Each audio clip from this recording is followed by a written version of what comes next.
आदरणीय दर्शक, आज मैं आपके लिए रामायण की हिंदी अनुवाद करके प्रस्तुत करूंगा।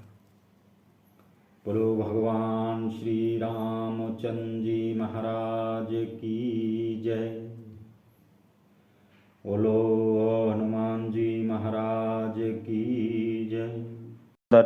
राज ऋषि जानकर सिद्ध और ज्ञानी मुनि मिलने आए। जहाँ जहाँ सुंदर तीर्थ थे वे सभी मुनियों ने आदर सहित करा दिए। राजा रानी और शरीर दुबला हो गया था। मुनियों के समान वस्त्र धारण कर साधुओं की सभा में पुराण नित्य सुनते थे। 12 अक्षर का सुंदर मंत्र ओम नमो भगवते वासुदेवाय स्नेह सहित जपने लगे। भगवान वासुदेव के चरणों में राजा रानी दोनों का मन भली भांत लग गया। वे शाक फल और कंद भोजन और सच्चिदानंद ब्रह्म का स्मरण करते थे। फिर वे श्री हरि के निमित्त तप करने लगे। जल के आधार से रहित हुए फल फूल का आहार भी छोड़ दिया।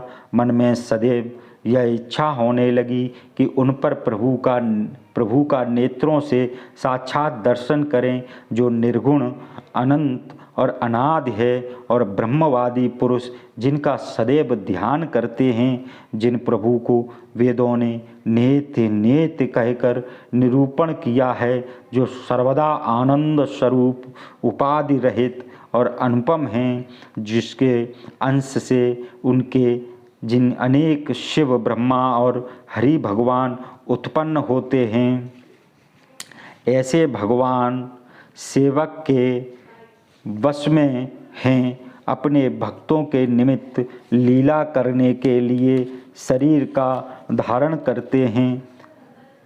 यदि वेदों का यह वचन सत्य है तो प्रभु हमारी मनोकामनाएं अवश्य पूरी करेंगे।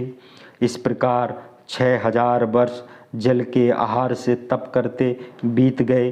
फिर 7000 वर्ष तक वायु के आधार से रहे। 10,000 वर्ष तक वह भी छोड़ दिया। एक पैर से दोनों खड़े रहे। उनका अखंड तप देखकर ब्रह्मा विष्णु महेश बहुत बार उनके पास आए। वर मांगो कहकर बहुत भांत से उन्हें लुभाया, पर वे परम धैर्यवान विचलित नहीं हुए। यद्यपि दोनों के शरीर में केवल हड्डियां रह गई थीं, तो भी उनके मन में कुछ भी पीड़ा नहीं हुई। सर्वज्ञ प्रभु ने अनन्य गति वाले उन दोनों राजा रानी को अपने दास जाना। तब कृपा रूपी अमृत से भरी हुई गंभीर आकाशवाणी हुई कि वर मांगो। मरे हुए को भी जिलाने वाली सुंदर वाणी कानों में होकर जब हृदय में आई, तब उनका शरीर ऐसा हष्ट पुष्ट हो गया मानो अभी घर से आए हैं। कानों में अमृत के समान वचन सुनकर शरीर पुलकित और प्रफुल्लित हो गया। प्रेम हृदय में नहीं समाता था। तब मनु जी दंडवत करके बोले, हे भक्तों के कल्पवृक्ष व कामधेनु ब्रह्मा विष्णु महेश, आपके चरण रज की वंदना करते हैं। आप सेवा से सुलभ व संपूर्ण सुखों के देने वाले हो। आप दीनों के पालक और सच चराचर के स्वामी हैं, सब चराचर के स्वामी हैं। हे अनाथों के हितकारी, जो हम पर आपका स्नेह है, तो प्रसन्न होकर यह वर दीजिए कि आपका जो स्वरूप शिवजी के मन में वास करता है और उसके निमित्त मुनि लोग उपाय करते हैं, जो स्वरूप कागभूषुंड जी के मन रूपी मान सरोवर में हंस के समान विहार करता है, निर्गुण सगुण कहकर वेदों में जिसकी बड़ाई की गई है, हे शरणागत के दुख भंजन करने वाले, ऐसी कृपा कीजिए कि वह स्वरूप हम अघाकर देखें। राजा रानी के कोमल विनय पूर्वक प्रेम भरे वचन भगवान को बहुत प्यारे लगे। भक्त वत्सल कृपा निधान विश्वव्यापी प्रभु प्रकट हो गए।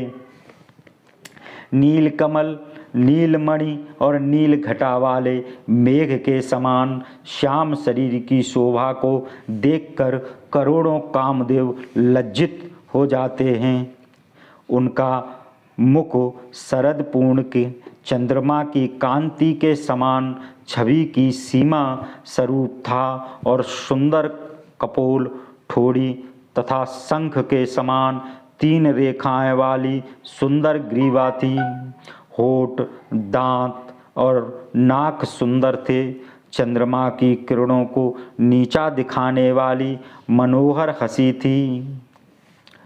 नवीन कमल के समान विशाल नेत्रों की सुंदर शोभा थी और चितवन ऐसी सुंदर थी कि मन को हर लेती थी। कामदेव के धनुष की शोभा को हरने वाली भृगुटी थी और विशाल भाल पर तिलक बहुत ही शोभायमान और देदीप्यमान हो रहा था। मकराकृत कुंडल और शीश पर रतन जड़ित मुकुट शोभित था। घुंघराले बाल मानो भौरों के झुंड थे। हृदय पर श्रीवत्स का चिन्ह, सुंदर बनमाला, जड़ाऊ हार तथा मणियों का आभूषण धारण किए थे। सिंह के समान ऊंचे कंधे, सुंदर यज्ञोपवीत धारण किए हुए, भुजाओं पर सुंदर आभूषण बांधे हुए, हाथी की सूंड के समान सुंदर भुजाएं, कमर में तरकस बांधे हुए और हाथ में धनुष बाण लिए हुए थे। बिजली को जलाने वाला पीताम्बर था। उदर पर सुंदर 3 रेखाएं थीं। नाभि ऐसी मनोहर थी मानो यमुना जी की भंवरों की शोभा को छीन रही हों।